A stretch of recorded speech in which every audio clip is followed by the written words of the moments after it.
Episode शुरू होता है। सब जगह न्यूज़ फैल गई होती है। ओसाका कैसल में जो तबाही हुई है और लोग मरे हैं, ये सब ईजी की वजह से हुआ है।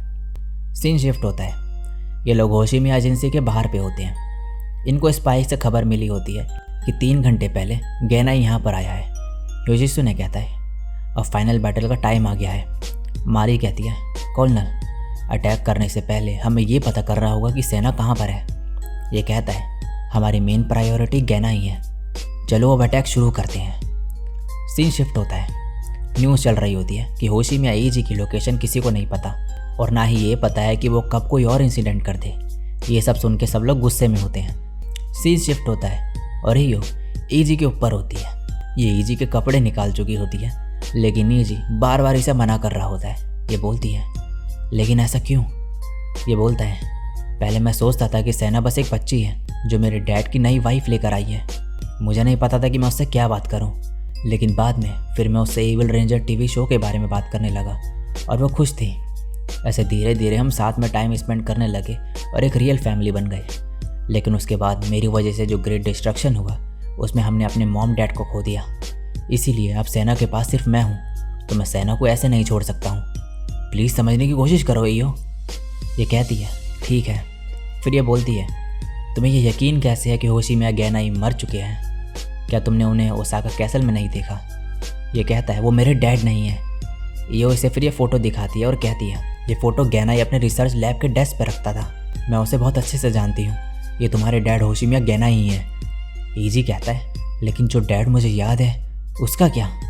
मेरे डैड 10 साल पहले मर गए थे। ग्रेट डिस्ट्रक्शन मैंने किया था, उन्हें मैंने मारा।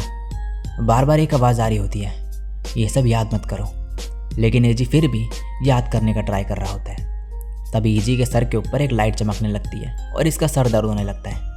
सो गाइस, वीडियो में आगे बढ़ने से पहले मैं तुम्हें बताना चाहता हूँ एक ऐप के बारे में जिसका नाम है हनीगेन। तो क्या तुम्हें एनीमे देखना है, वो भी फ्री में? सो गाइस, इस ऐप के जरिए वो पॉसिबल हो सकता है।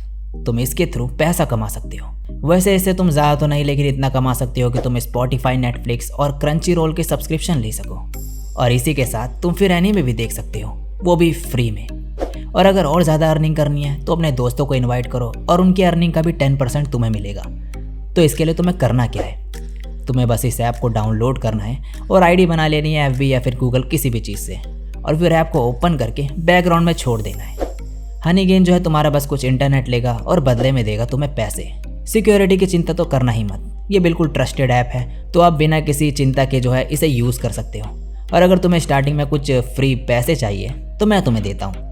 हनीगेन ऐप को डाउनलोड करो और उसमें साइन अप करते वक्त मेरा कोड एनीमैक्स यूज़ करना, जिससे तुम्हें $3 जो है फ्री में मिल जाएंगे। तो हनीगेन डाउनलोड करो और पैसा कमा के एनीमे देखो। डाउनलोड करने की लिंक जो है वो तुम्हें डिस्क्रिप्शन या फिर कमेंट सेक्शन में मिल जाएगी। ईओ इसके सर की तरफ देखते हुए कहती है ईजी, ये एक एवटार है। डेजी यहाँ पर आ जाती है और कहती है शायद इसे अब छिपाना पॉसिबल नहीं है, चिंता मत करो, ये तुम्हें कोई चोट नहीं पहुँचाएगा। ये कहता है डेजी ये सब क्या है? डेजी बोलती है मैंने तुमसे कहा था ना कि तुम्हें जो घटना याद है वो गलत है। इसके अलावा इस बार तुम्हारी छोटी बहन ग्रेट डिस्ट्रक्शन करने में हेल्प करेगी। सीन शिफ्ट होता है। इन लोगों ने अब होशिमिया एजेंसी में अटैक करना शुरू कर दिया होता है। गेनाई और हटोरी ये सब देख रही होती हैं। हटोरी इन लोगों को बोलता है नीचे जो सोल्जर्स हैं उन्हें अटैक करने को कहो। ये बोलता है नीचे के सारे सोल्जर्स को दुश्मनों को टैंक ने मार दिया है, और अंडरग्राउंड में जो सिक्योरिटी स्क्वाड्स हैं उनका भी कुछ पता नहीं चल रहा है। गेनाई कहता है इस सब का कोई फ़ायदा नहीं है, ऐसी लोकेशन पर हम मिलिट्री हमला नहीं रोक सकते हैं। अब मारी दिखाई जाती है। ये कहती है लगता है आयाहिटो और लॉरिन अपना काम सही कर रहे हैं, अब मेरी बारी है। शायद मैं कर्नल को बिना परेशान करे गेनाई को हरा दूँ। कर्नल और गेनाई आमने सामने नहीं आने चाहिए, चाहे कुछ भी हो जाए। अब ये यहाँ पर अंदर जाती है, लेकिन इसके सामने कोई आ जाता है। ये कहता है अगर मैं सही हूँ तो तुम डाजाइफू गवर्नमेंट ऑफिस की कुनोई मारी हो। मारी कहती है जब मैंने इस एरिया को अपने कारो रे की मदद से देखा था तो यहाँ पर तो कोई नहीं था। ये कहता है तुम्हारी पावर्स मेरी एबिलिटी के सामने कुछ भी नहीं है। फिर ये अपनी पावर यूज़ करते हुए कहता है, ऑर्डर, बीविचिंग वर्ल्ड वंडर सेंस। तभी यहाँ की ज़मीन जो हिलने लगती है और मारी सही से खड़ी भी नहीं हो पा रही होती है। ये कहता है, सब लोग अपने सेंसेस पर डिपेंड रहते हैं, तुम मुझे अब कैसे हराओगी? तुम्हें यही नहीं पता चल रहा है कि तुम आगे बढ़ रही हो या फिर नहीं। योशित्सुने को खबर मिलती है कि मारी दुश्मनों के ऑर्डर से लड़ रही है। फिर ये इसे बताता है कि अंडरग्राउंड में 8 मीटर की दूरी पे एक हाई एनर्जी डिटेक्ट हो रही है। योशित्सुने कहता है, हमने प्रीस्टेस को बचा लिया है, तो गेट खोलने के लिए जिसकी ज़रूरत है वो उन पे नहीं है, तो वो आखिर क्या प्लान कर रही हैं? सीन शिफ्ट होता है। सेना और रीन को यहाँ पर बंद किया होता है। इन लोगों को बाहर से कुछ आवाज़ें आती हैं। रीन कहती है, लगता है बाहर कुछ हो रहा है, बाहर या तो डेज़ाइफो के लोग या ईजी हैं। सेना कहती है, लेकिन मुझे लगता है कि ओसाका कैसल में बिग ब्रदर। रीन कहती है, इतनी छोटी चीज़ से उसे कुछ नहीं होने वाला है, हम शायद उसे फिर से अपनी आंखों के सामने देखेंगे। अब हमें सोचना होगा कि हम यहाँ से कैसे बाहर निकलें। सेना कहती है, क्या तुम सच में बिग ब्रदर को मार सकती हो? तुम्हारी दाईं आंख में जो निशान है, ये तुम्हारे उस आदमी के कंट्रोल में होने का प्रूफ है। मेरा माइंड भी उसके कंट्रोल में है। अभी भी तुम्हारा दिमाग कंट्रोल किया जा रहा है, लेकिन अभी उसकी पावर्स इतनी इफेक्टिव नहीं है। कुरनाए रीन, मुझे बताओ कि मेरे भाई को लेकर तुम्हारे रियल फीलिंग्स क्या है? तभी यहाँ पर गहना आ जाता है और कहता है, तुम्हें वेट कराने के लिए सॉरी सेना। और फिर ये सेना को यहाँ से ले जाने लगता है। जाने से पहले सेना रीन से कहती है, तुम मेरे बिग ब्रदर को नहीं मार सकती हो, और मैं उसे तुम्हें नहीं दूंगी, क्योंकि मेरे बिग ब्रदर सिर्फ मेरे हैं। सीन शिफ्ट होता है। सेना इसे देख के कहती है, ये क्या है? गहना कहता है, ये गेट है, क्या तुम्हें इसके बारे में याद है? सेना कहती है, नहीं। गहना कहता है, इस गेट के पीछे वो दुनिया है जहाँ पर सारी विशेष सच हो सकती हैं।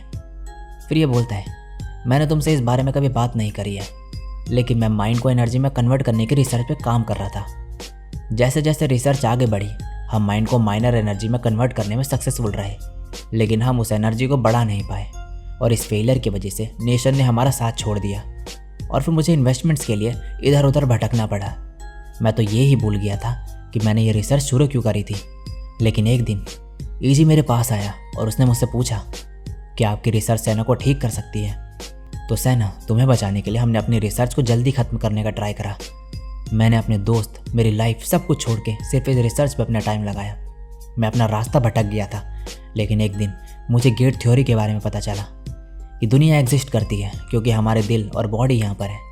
इस दुनिया में फिजिकल प्रॉपर्टीज़ को माइंड से ज़्यादा प्रायोरिटी दी जाती है, लेकिन माइंड एक अलग लेवल पे होता है। एक दिमाग की दुनिया जहाँ पे माइंड जैसा चाहे वैसा फिजिकल प्रॉपर्टीज़ को क्रिएट कर सकता है, जहाँ पे माइंड की प्रायोरिटी ज़्यादा होती है। जब मैं माइंड को एनर्जी में कन्वर्ट करने पर रिसर्च कर रहा था, तो तब मैं उसके पास जाते जा रहा था जो एक मेंटल वर्ल्ड में रहती है, और फिर तुम्हारे विश पावर से एक गेट खुला और इस दुनिया में ऑर्डर्स का जन्म हुआ। सेना कहती है, तो क्या ग्रेट डिस्ट्रक्शन मेरी वजह से हुआ था? ये कहता है, नहीं, ग्रेट डिस्ट्रक्शन मेरी वजह से हुआ था, उसमें तुम्हारी कोई गलती नहीं थी। इस सिस्टम से सबसे पहले पावर्स तुम्हें मिली थी, और जब ऐसा हुआ ये गेट टूट गया। जब इस गेट ने मेंटल वर्ल्ड को खोला तो सबसे पहले तुम उसे मिली, और तुम ही वो हो जो दोबारा से उससे कांटेक्ट कर सकती है। सेना कहती है, क्या मैं एक ऑर्डर हूँ? तभी इसके सर पे ये एवेटार दिखने लगता है जो इसे याद करने से रोकता है। गहना कहता है, जब तक सेना को सब कुछ याद नहीं आएगा मैं ये गेट नहीं खोल पाऊंगा। और फिर ये कहता है, ऑर्डर, उस समय जो कुछ भी हुआ सब याद करो। दूसरी तरफ एवेटार इसे याद करने से रोकता है, लेकिन गहना इसे डिस्ट्रॉय कर देता है। अब सेना को याद आता है कि उस दिन वहाँ पे एजी नहीं, ये खुद थी जिसने विश मांगी थी। तभी यहाँ पर रेनी से बचाने आती है, लेकिन गहना अपने एवेटार का यूज़ करके इसको नीचे गिरा देता है। सीन शिफ्ट होता है। ज्यूबे अपने ब्लेड की मदद से मोटोइस और माउंट इबुकी की प्रीस्टेस को भी मार देता है। दूसरी तरफ ये यहाँ पर मारी को मारने ही वाला होता है। योशित्सुने कहता है, मैं अंदर जा रहा हूँ, लेकिन तभी ये देखता है कि यहाँ पर एजी और ईओ आ गए हैं। एजी अपनी पावर्स का यूज़ करके ये बिल्डिंग की छत तोड़ देता है और छत टूट के इसके ऊपर गिर जाती है, और ये दोनों मारी को बचा लेते हैं। एजी ईओ को मारी के पास छोड़ के यहाँ से चले जाता है। आयाहिटो योशित्सुने को बताता है कि रिवर्स पेंटाग्राम में एनर्जी फ्लो होने लगी है। अब सीन शिफ्ट होता है। एजी सेना के पास जाता है और कहता है, सेना तुम मुझे मिल ही गई। तभी गहना आता है और कहता है, मैंने अभी सेना से बात की और ये मेरे एक्सपेरिमेंट में मेरा साथ देने को तैयार है। एजी कहता है, ऐसा कभी नहीं हो सकता कि सेना ग्रेट डिस्ट्रक्शन में तुम्हारा साथ देगी। ये कहता है, ग्रेट डिस्ट्रक्शन? ये तुम क्या कह रही हो? मेरा सिर्फ एक मकसद है और वो ये गेट खोलना है। गेट थ्योरी में सबसे मेन चीज़ है जो हमारी दुनिया को मेंटल वर्ल्ड से कनेक्ट करता है। गेट थ्योरी में ये की स्टोन जैसा है जो कि कनेक्ट करता है हमारे वर्ल्ड को मेंटल वर्ल्ड से। मैंने ऑर्डर सिस्टम को डेवलप करा विशेष देने के लिए, उन्हें मेंटल वर्ल्ड में सेंड करके, उसे एक फिजिकल फिनोमेना में कन्वर्ट करके, इस वर्ल्ड में वापस रिटर्न करके। डेजी एक डिवाइस है जो पावर्स और विशेष ट्रांसफ़र करती है। ईजी कहता है तो तुम ही ने ऑर्डर्स को क्रिएट करा था ना। गैना ही कहता है एक बार हम गेट को ओपन कर ले तो हमें डेजी की ज़रूरत नहीं होगी, सभी लोग इस दुनिया में ऑर्डर्स बन जाएंगे। ये एक ऐसी दुनिया बन जाएगी जहाँ पे सभी की हर विशेष पूरी होंगी। ईजी कहता है क्या तुम पागल हो गई हो, ऐसी चीज़ होना पॉसिबल नहीं है। गैना ही कहता है ये पॉसिबल है। ईजी कहता है क्या होगा अगर दो लोग कॉन्फ्लिक्टिंग थिंग विश करें? डेजी कहती है तो फिर दो सेपरेट यूनिवर्स बन जाएंगे। अब डेजी इसे कुछ दिखाती है जिसमें जो सेना है वो ठीक हो चुकी होती है। ईजी कहता है ये सब क्या था? डेजी अब इसे बोलती है तुम्हारी विश थी। ईजी बोलता है यानी कि एक पैरेलल वर्ल्ड की तरह है। डेजी बोलती है हाँ तुम ऐसे कह सकते हो। ईजी कहता है लेकिन ऐसे तो वो नकली होगा, वो मैं नहीं हूँ।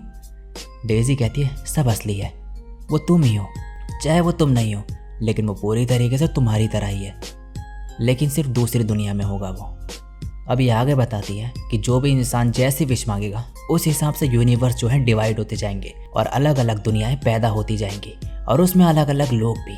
ईजी कहता है तो फिर क्या होगा अगर मैंने विश करा कि वापस से 10 साल पहले वाली दुनिया आ जाए? डेजी कहती है तो फिर एक 10 साल पहले वाली दुनिया अलग से बन जाएगी। गैना अब कहता है देखो ईजी, क्या वो एक खूबसूरत दुनिया नहीं होगी जहाँ पे तुम सब कुछ अपनी मर्जी से कर सकोगे? ईजी कहता है नहीं, जिस ईजी को मैंने अभी देखा वो असली नहीं है, मैं असली हूँ। गैना ही कहता है वो असली ईजी ही है जो एक हैप्पी यूनिवर्स में रह रहा है जहाँ तुम्हारी सारी विशेष पूरी हो गई हैं। ईजी कहता है नहीं, वो मैं नहीं हूँ, और अगर मेरी विशेष ऐसे पूरी हो जाएंगी तो इससे मुझे कोई खुशी नहीं होगी। हमें खुशी तब मिलती है जब मुश्किलों के बाद हमारी विशेष पूरी हो जाए। अगर हमें सब कुछ बस विश करने से ही मिलने लगे तो इस दुनिया में खुशी ही नहीं एग्जिस्ट करेगी। गैना ही कहता है अगर तुम सेना की बीमारी सिर्फ एक विश से पूरा कर पाओ तो क्या तब भी तुम ऐसा ही कहोगे? ईजी कहता है लेकिन वो सेना असली सेना नहीं होगी। गैना ही बोलता है वो असली सेना ही होगी, सेम बॉडी और सेम सोल के साथ। ईजी कहता है बकवास मत करो, क्या तुम सेना की जान उस चीज़ के लिए मुश्किल में डालोगे जिसके बारे में तुम खुद श्योर नहीं हो? गैना ही कहता है अब इस काम के लिए तुम्हारी पावर्स की ज़रूरत है तो तुम मेरी मदद करो। ईजी कहता है ऐसा कभी नहीं होगा, और फिर ये सेना के पास जाता है। सेना कहती है बिग ब्रदर, ये इसे सही सलामत देख के खुश हो जाता है। ये कहता है तुम्हारी आंखें सही हो गई है, क्या तुम अब गैना के कंट्रोल से बाहर हो? चलो सेना यहाँ से चलते हैं। ये कहती है बीच में मत आओ, और फिर ईजी के तलवार से हमला कर देती है। ईजी कहता है ऐसा क्यों किया तुमने? ये कहती है मेरी याददाश्त वापस आ गई है, मैंने ग्रेट डिस्ट्रक्शन करा था ना कि तुमने। और इसी के साथ ये एपिसोड यहीं पे एंड हो जाता है।